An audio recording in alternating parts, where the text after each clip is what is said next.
todos. Oi. Esse ano, eu, Marco e Ana, minha esposa, completamos 32 anos de casados.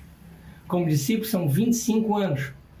E ao longo dessa caminhada, vivemos e testemunhamos o poder e o mover de Deus das mais diversas formas. E hoje, nós fomos convidados para compartilhar com vocês uma dessas histórias, que foi um convite que a Ana fez a um casal que desde o primeiro encontro, há 25 anos atrás, e até hoje, se tornaram muito mais do que amigos.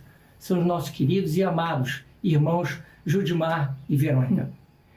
Eu estive presente desde o primeiro encontro, no bate-papo que tivemos, e nos estudos, e pude testemunhar os inúmeros milagres e transformações em suas vidas e de suas famílias. Ana vai contar um pouco de como foi esse dia e encontro que entrou para a história de nossas vidas e de nossas famílias. Então, como o Marco falou, realmente esse foi um daqueles dias impressionantes, né, que marcaram profundamente nossas vidas. Eu estava no início da minha vida cristã com uma gratidão e uma felicidade imensa por tudo que eu estava aprendendo, né, na palavra, no convívio com irmãos, né, por todas as transformações que eu estava experimentando na minha própria vida, no nosso casamento, nas nossas famílias. E eu me lembro que eu fiz uma oração muito específica a Deus, pedindo a Ele que me desse a oportunidade de reencontrar amigas que eu havia perdido contato, amigas antigas, e que Ele me desse essa oportunidade. Então, dias depois dessa minha oração, eu estava dirigindo no aterro do Flamengo e estava com meu filho, Rômulo, que era um bebê, no banco de trás, na cadeirinha, no banco de trás. E, de repente, num determinado momento da via, passa um carro do meu lado, buzinando. E eu olhei e vi uma mulher gesticulando, fazendo um monte de sinal, e eu achei que era alguma coisa que estava acontecendo com meu filho. E olhei para trás e tal, e aí, de repente, eu fixei meu olhar nela e eu vi que aquela mulher, que estava diferente, de cabelinho curto, era minha amiga antiga, Verônica, que havia trabalhado comigo e que, inclusive, tinha ido no meu casamento. E na mesma hora, nesse exato momento, eu me lembrei da minha oração. E aí, também nesse exato momento, os nossos carros pegaram vias, né? Eu fui para a direita, ela foi para a esquerda e tinha um canteiro no meio. E logo depois tinha um sinal. E eu, quando vi aquele sinal verde, eu falei: Deus, por favor, se é para eu convidá-los, faz esse sinal parar. E impressionante, né? Aquelas coisas que só quem vive sabe, né? Da gente ver lá do verde para o vermelho, de uma hora para outra, de um segundo para outro. E eu, quando o carro parou, eu abri imediatamente a janela, falei: entra em contato comigo. Ela falou: eu não tenho seu telefone. Falei: então anota. E aí eu falei, né, 205, só que quando eu faço 5, para um carro entre o meu e o deles. E aí eu falei: não é possível.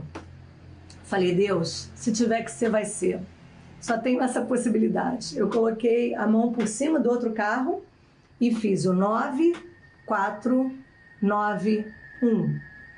Qual a possibilidade de alguém pegar esse número?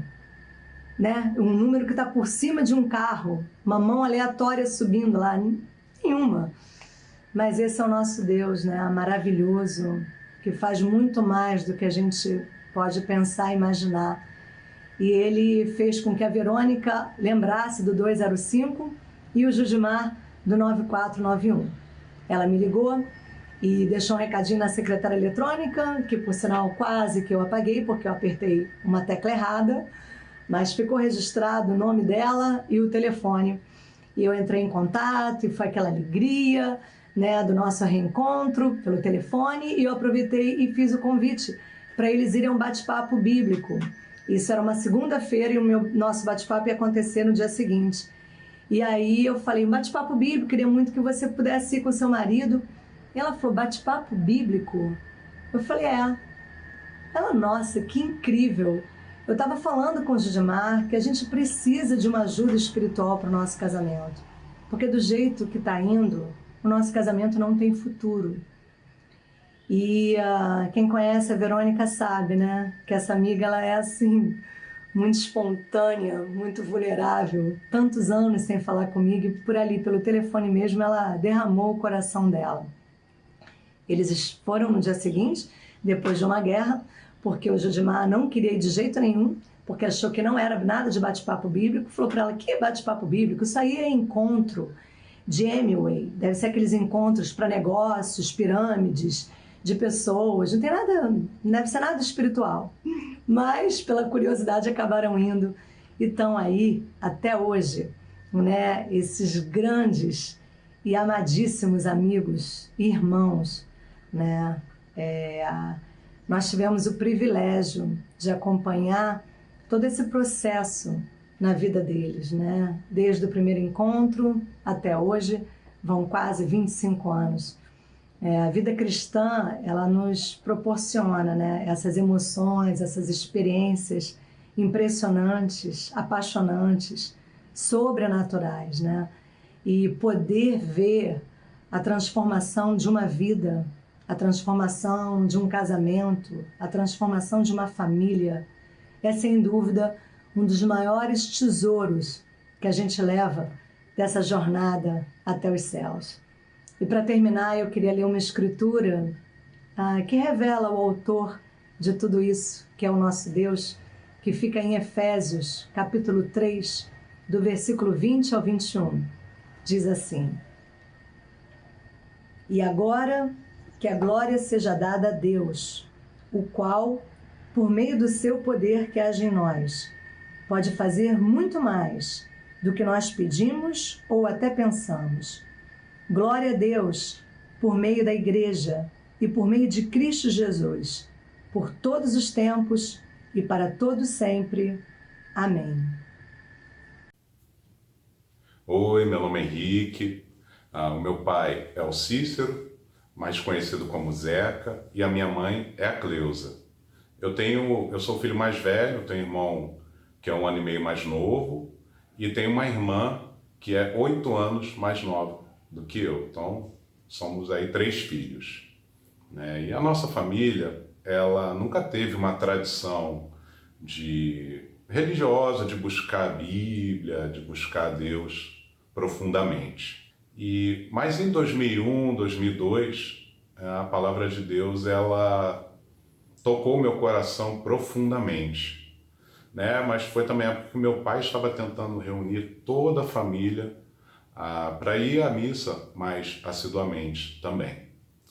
E teve um domingo que meu pai conseguiu isso, né? E ele ficou muito feliz pensando nisso. Porém, se eu não me engano, foi um domingo depois, eu tinha sido convidado e aí eu fui no culto, né? E no outro domingo eu fui batizado, né? Então isso foi um choque na família, né? Na ocasião.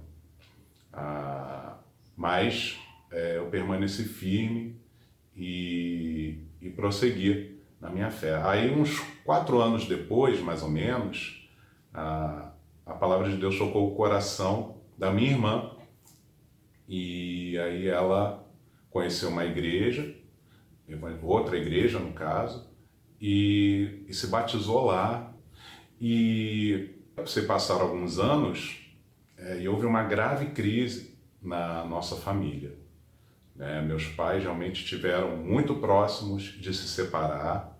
Então a minha irmã me convidou para a gente fazer um jejum em prol da união dos nossos pais, né? Porque realmente eu achava que aquilo ali não teria mais volta, realmente, né?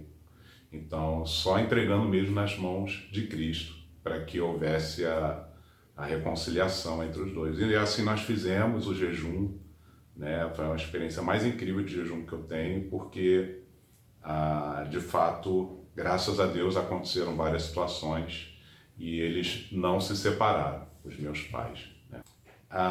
Mas os desafios continuaram, né? O meu pai teve dificuldades com depressão também. Para mim era desafiante esse convívio, né? E eu era muito jovem, muito inexperiente. Um dia até o meu pai me questionou, né, a respeito disso. Me perguntou se eu gostava dele, né, e que ele notava o meu incômodo. E eu tolamente respondi que não gostava muito, que eu não estava sabendo lidar com a situação. E isso deixou meu pai destruído emocionalmente, né, essa resposta. Graças a Deus, eu conversei sobre isso com uma irmã que me ajudou profundamente, né, falou muito sério comigo, e depois eu fui pedir perdão para o meu pai e eu tomei a decisão de demonstrar amor pela minha família, verbalizar amor mais frequentemente. É um exercício que você precisa decidir fazer, né? E eu fiz, né? Então, essa foi um marco, né? Outro grande marco, na ocasião, uma irmã, ela compartilhou comigo que ela orava diariamente e especificamente pela conversão dos seus parentes, né? Das suas irmãs e tudo mais. E, de fato, ela obteve essa bênção na vida dela, né? Mas, na época, eu peguei essa convicção também que essa irmã me transmitiu e eu decidi orar diariamente pela conversão do meu pai, da minha mãe. Outra coisa que também foi importante era a minha disciplina pessoal diária com Deus, né? Aquela coisa simples de você orar antes de ir trabalhar, mesmo que você tenha que sair cedo para trabalhar, né? Mesmo lendo a Bíblia no ônibus, mas ler com frequência, né? Com regularidade, isso tudo era notado pelos meus pais, né? Essas atitudes, esses comportamentos. E além disso, né, foi muito interessante porque a decisão de amar mais, né, também me fez viajar mais com os meus pais, né, passar férias com eles, e também por muitas vezes eu emendei programações, né? Por exemplo, a gente tinha um passeio para fazer no domingo à tarde, chamava eles para estar no culto no domingo de manhã e aí fazia toda uma programação familiar, né? Uma coisa também que aproximou muito meus pais da igreja foi meus relacionamentos afetivos, né? Hoje, graças a Deus, eu sou casado com a Eliana, mas eu sempre notei que o fato de ter mais uma pessoa na família que é uma pessoa cristã, né, que é da igreja, aproxima mais também a sua família, né? Isso aproximou eles também. Então, um belo dia, né, minha mãe manifestou o desejo de frequentar os cultos. E graças a Deus tinha alguém para estudar a Bíblia lá com a minha mãe, e as irmãs foram até o fim com ela, né? E a minha mãe foi batizada em 2016, eu tive a alegria de levá-la às águas, né? E 2 anos depois, quem vivenciou todo esse processo foi o meu pai, né? Meu pai foi batizado em 2018, né? E foi um momento muito incrível, várias coisas foram reveladas no âmbito familiar, no âmbito das confissões, e várias coisas foram resolvidas também, problemas antigos, para a honra e glória do nosso Senhor Jesus Cristo. E a batismo dos dois também floresceu o casamento entre eles. Então, assim, foi maravilhoso e é isso que eu queria compartilhar com vocês. Um grande abraço.